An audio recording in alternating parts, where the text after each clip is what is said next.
Good morning, good afternoon. Welcome everyone to Ridgeline's webinar.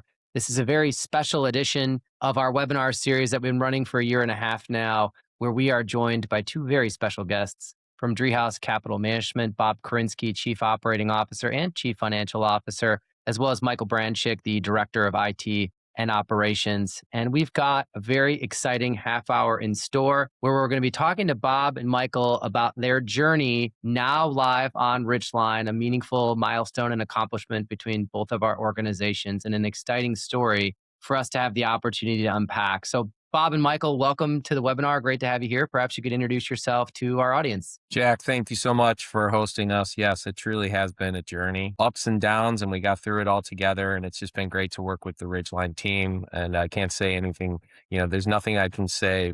It's just such a positive experience to have partnered with your organization. I'm, again, the Chief Financial Officer and Chief Operating Officer of Driehaus Capital Management. I've been with the firm over 7 years, and I've seen us grow from a $6 billion asset manager to a $28 billion asset manager. And the partnership with Ridgeline is, I think, really going to help us to continue to grow and perform as a firm and take us to the next level long term. Yeah, absolutely. Pleasure to be here. Certainly a long time coming, and excited to get started. Mike Branchick, Director of IT Business Processes, started with Driehaus as well in 2019, so just around 7 years. And I think Ridgeline's going to help us get to the next level of where we want to be as well. Thanks for having me. Thank you, Michael. Thank you, Bob. And congratulations on the growth of the firm. Very exciting. And I think all the way back to, gentlemen, the first meeting that we ever had, which was at the historic building you're headquartered in your founder's previous office, if I recall. And we were there to make a first impression and tell you what we were doing at Ridgeline. Maybe you could take us behind the scenes and give us some inside baseball for what that first impression felt like for the two of you. Absolutely. So I can't believe how many years ago that was, Jack.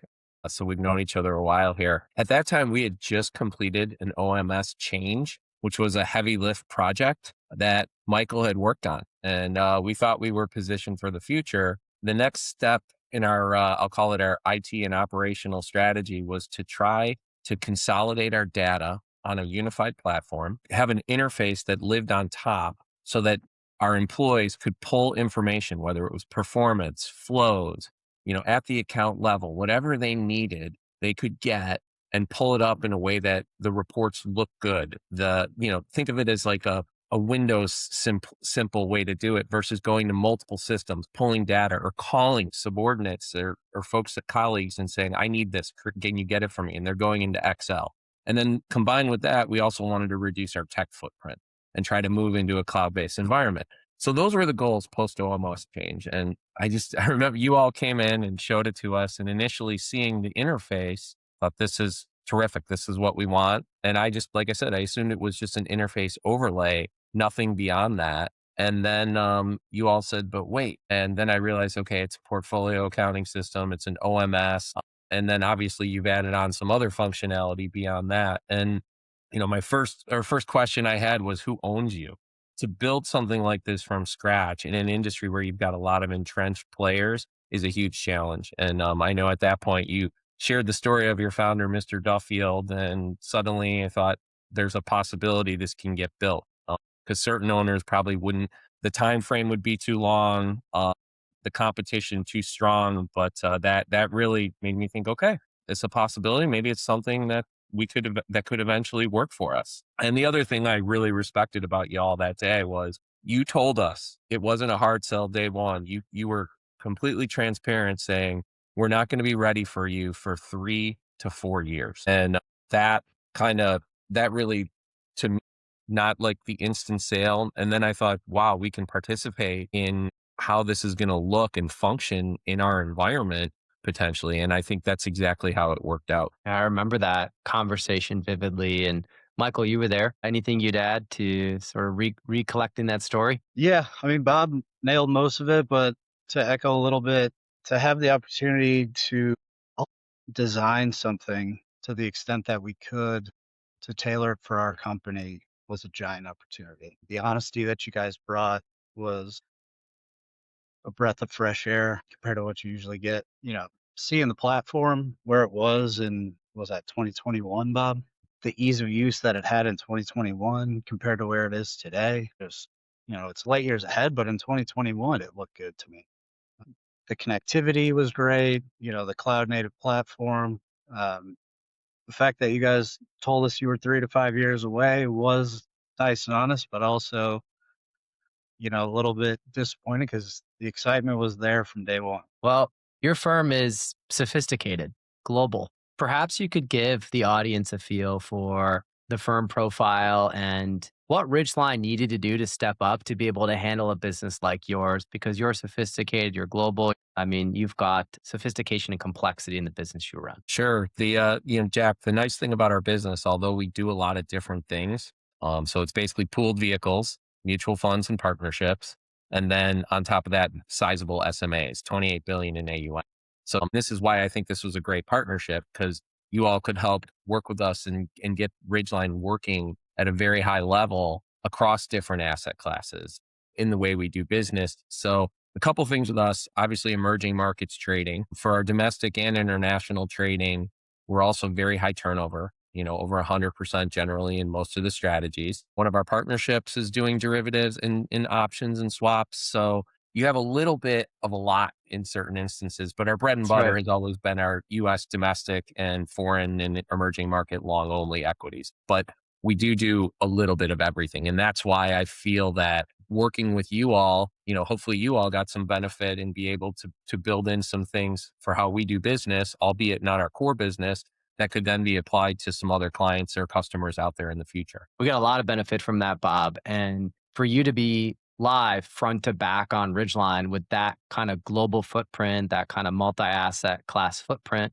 is meaningfully where Ridgeline has always said we wanted to go. And meeting your needs is a huge sort of milestone in getting there. And I recollect back to also sort of this due diligence period where you were deciding whether or not to lean in with Ridgeline. And perhaps there are some people in today's webinar that are thinking through the same thing. And you had a couple of kind of key experiences with us that guided your decision criteria and your decision process that included 2 trips to our customer conference base camp. Perhaps you can talk about the lead up to ultimately implementation where we'll go next in the conversation. Absolutely. The nice thing about Basecamp is all of my colleagues have said to me it's the best industry conference they've ever attended because you all have the ability to wrap in non-industry content and make it relevant to our industry and what Ridgeline was trying to do. So that was great. What I remember is you all invited us to the first Basecamp and a few of us went. Not a very large group, but we went, even though we knew this was a 4-year process. And the thing that was interesting was you had one client live at that time. And that client spoke on stage about their journey and their process. And I spoke about transparency earlier. The body language of that individual was not the strongest. They had clearly been through a lot in the implementation process. And, I walked away thinking, I have much respect for Ridgeline for putting someone up there that was so real and not a complete cheerleader. And we left, still positive on what Ridgeline was trying to do, knowing there was some time. We went back to another base camp and progress was made from year 1 to year 2. More customers who had gone live were on stage and the message was different. And then another base camp, the message continued to improve. We brought eventually multiple people to a base camp. Some might say even too many, but we brought ops, we brought relationship management, we brought performance, we involved financial accounting as well as IT. And when we looked around or before we even started, one of the messages to the team was, we're here to make a decision on why you communicate why we should not do this. And everybody went to the conference. We all experienced it. It was also a great team building exercise for us, but it was unanimous when we left. And I think the one person there's someone I respect in the firm, our director of IT, who has been with the firm for over 30 years. He initially he was the first person to install email at Driehaus Capital Management years ago. And seeing his excitement for what this could do for just our IT infrastructure was a huge positive. And so that was the moment, I think, when, okay, we're really serious here, full speed ahead. What's our timeline going to be? What's the process going to be? And, also, thank goodness, Michael's going to talk about the details of what we went through or he went through, but thankfully, he was also a very key member of our team because you do need a quarterback to get this done.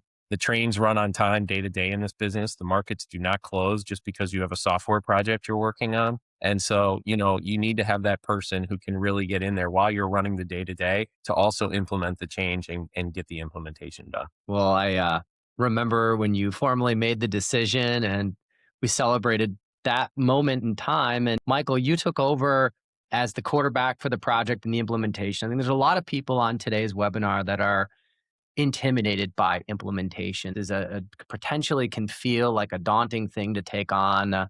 Changing a system of record. These are things that don't happen often in people's careers. You led the implementation of Ridgeline at Driehaus. Perhaps you could share what that experience was like, what it was like to work with our customer experience team, and if there's any best practices or advice that you have for those on the call that are either thinking about it or about to embark on it. I'm sure they would love to hear that. Oh, man. Where to begin? So we started implementation February 2025, and first impressions with Ridgeline were just these people are well prepared and they're ready to go. So I've got to assemble my key people, my team members, the various different, whether it be a department head or somebody key in the department that knows data, that knows fixed income, whatever the case may be, line all that up before the project even begins, and then be prepared to put some boots on and get into the data, because that's a big part of the implementation. You obviously need everything to match up day one of go live. But Ridgeline's first impressions were fantastic. I felt like they wanted us to succeed just as much as we did. There were some sleepless nights, I think, on both sides. I think I questioned whether a few key team members on Ridgeline even slept, given the volume of emails and the time of emails that you're getting them. But it ended up being a success, and we're happy to be on the other side. I would say communication is key amongst team members, and you really need buy-in. It's a big project. It's certainly worth it. It is going to help us scale and grow for years to come. You're getting an improving product that has rollouts every week, and just the overall commitment from the Ridgeline team members was really second to none. I mean, if you've been to a base camp, it's a lot of enthusiasm, and that really does roll over into the implementation. Michael, what was it like working on that buy-in with your colleagues, right? I mean, you're quarterbacking the project, you're bringing that leadership to the firm, and you've got to bring the firm along with you. What best practices could you share about for getting that buy-in with your colleagues and your peers? I think we did a great job pre-go live introducing the various departments to the product, Hmm. because the product does kind of speak for itself. You compare with what you currently have, you see how your life is going to get a little bit easier. You can kind of connect the dots just in regular demos. So I think that really did a lot for buy-in, is just getting people familiar with the platform before the project kicked off. Excellent. And any other tips or tricks or advice you'd share from implementation before we talk about your new world and life on Ridgeline? Be prepared to dig into data and be prepared to really ramp up the workload for a bit, but it is definitely worth it. We've been in discussions with other customers along the way, asking questions. Hey, what did you do for XYZ? And really that communication back and forth helped us kind of prepare for any roadblocks or challenges that might have existed, and we're able to get ahead of those. So just, communication within the community is good. And, I'm happy to be a sounding board if anybody goes down this path and has any questions. Well, in terms of it being worth it, Michael, I mean, you're somebody that I've talked a lot with over the years about life before Ridgeline and now life after. So perhaps you could share some tangible examples of what some of those before and after moments have been now that you're live on Ridgeline. You mentioned there the weekly updates. I know in a prior life you were the one responsible for upgrades. So perhaps you could start there. Yeah, I mean, the old life of spend 6 months to upgrade a product and then kind of figure out why you just upgraded are over, which obviously feels great to say that. Ridgeline rolls out enhancements every week. You have a request, okay, we're going to roll this out January 30th, but you're not waiting for, version 12.2 or whatever the case may be that's coming down the pike in 9 months to a year.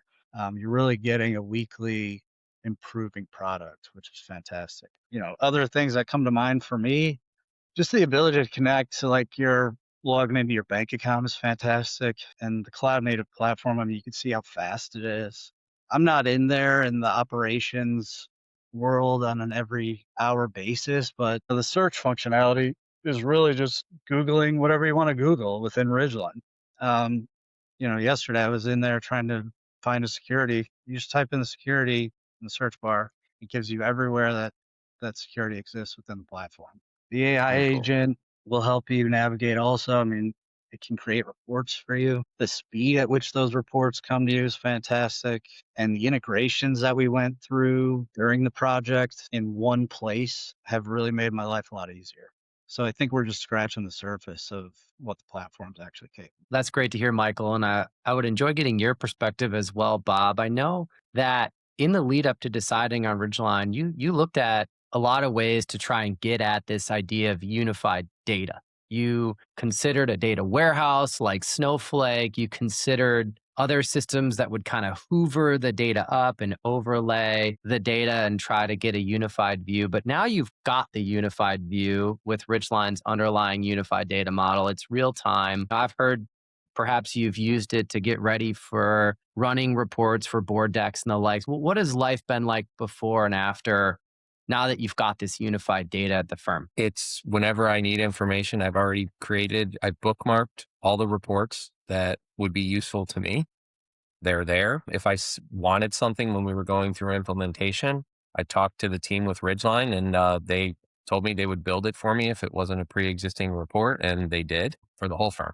When I have to pull data to do some back testing for our board reports, there would always be missing data. And I'd have to go back to our ops team and say, there's no data for these positions. I need you to update this. And my first time I did it with Ridgeline, I looked and there was no missing data. So I reached out to our ops person who generally populates that information. I said, there's no missing data this quarter. Is this a one-off, or do you think? She goes, no, it's going to be like that going forward because there's one place where it lives versus having three systems where it lived historically. Sometimes maybe it got updated in one and didn't flow to the other appropriately, and it had to get updated post quarter end. And, that delayed my process by, 48 to 72 hours. Now it's just there and, one for one in it working. So I think the beauty is you bookmark what you need. If there's something that you do need and you figure it out later, if it doesn't exist in the canned reports, and the nice thing is Ridgeline will help you build it, and they can build it because the information is there. It's just a matter of pulling that information or doing, math related to that information. So it's pretty dynamic in that way. How do you quantify what you just said, getting that 48 to 72 hours back? I mean, that's a compounding effect because there are so many things in the legacy world that,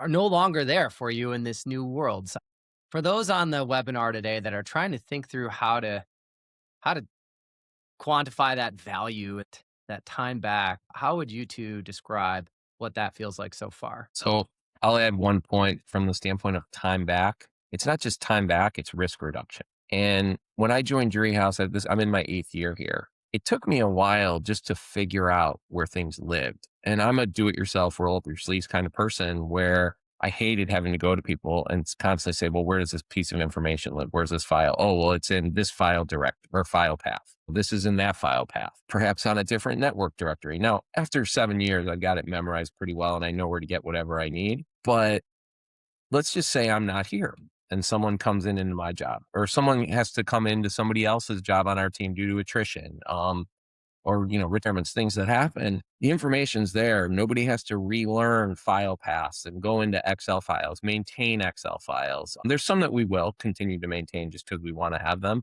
but that's the benefit. It's not just, there is this time savings, which I will agree, Jack, I'll bring up, but, and another thing, one of my an ops person I have great respect for, after the most recent base camp, they pulled me aside and said to me, post Ridgeline, I think we can continue to grow and not have to add another person on the ops side of the business. Like we can just grow with what we have. And that's a huge positive too.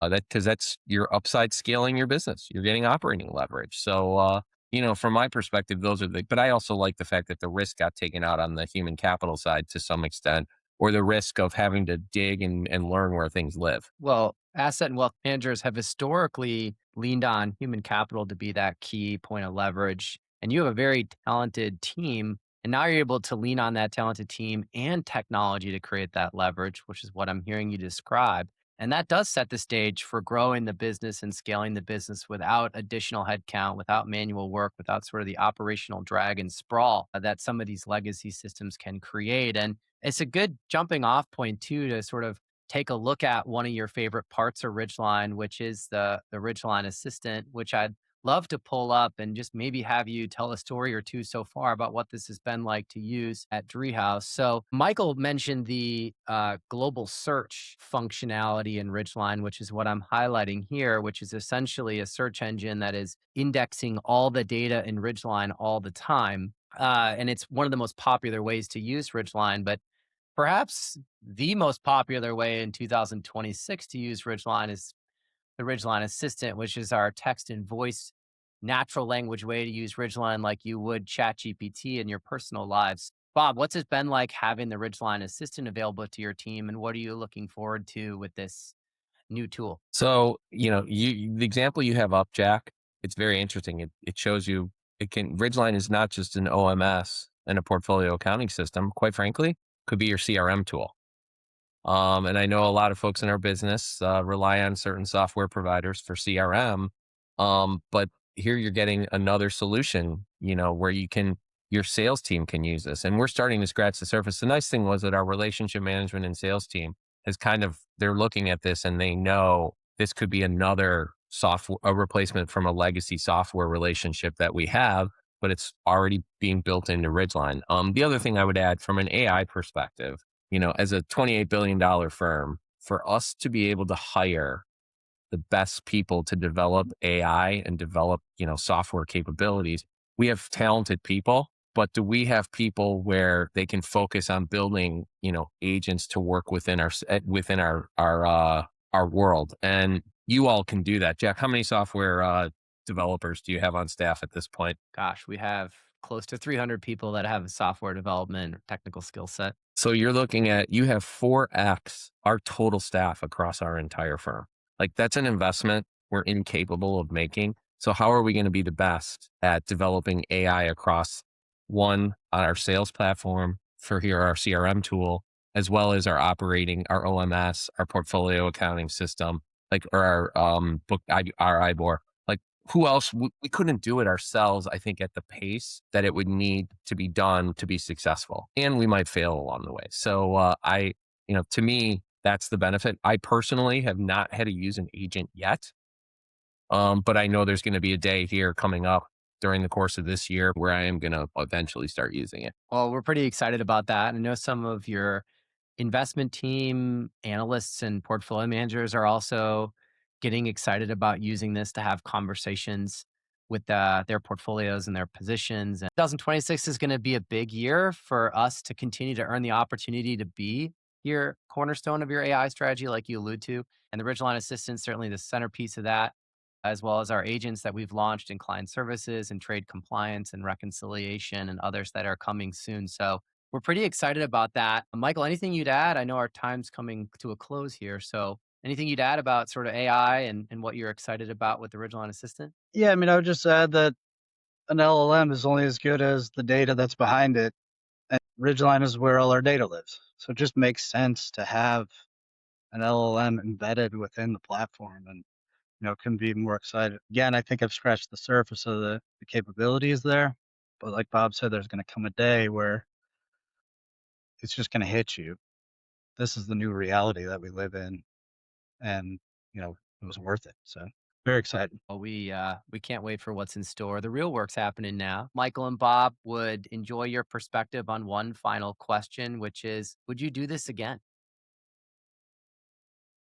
Absolutely. It was certainly not a light lift, but absolutely worth it. I mean, to see the immediate efficiencies that we're going to get versus the long term, would 100% do this again. I feel the same way, but I wanted Michael to speak first because he's the one who did all of the work to get this done and make it effective. And for him to say he would do it again, he is the complete opposite of that first person you had speaking on stage at base camp, because I don't know that that individual would have said, I would definitely do it again. But here we are. How's my body language, Bob? Good news is I talked to him recently. They're doing very, very well.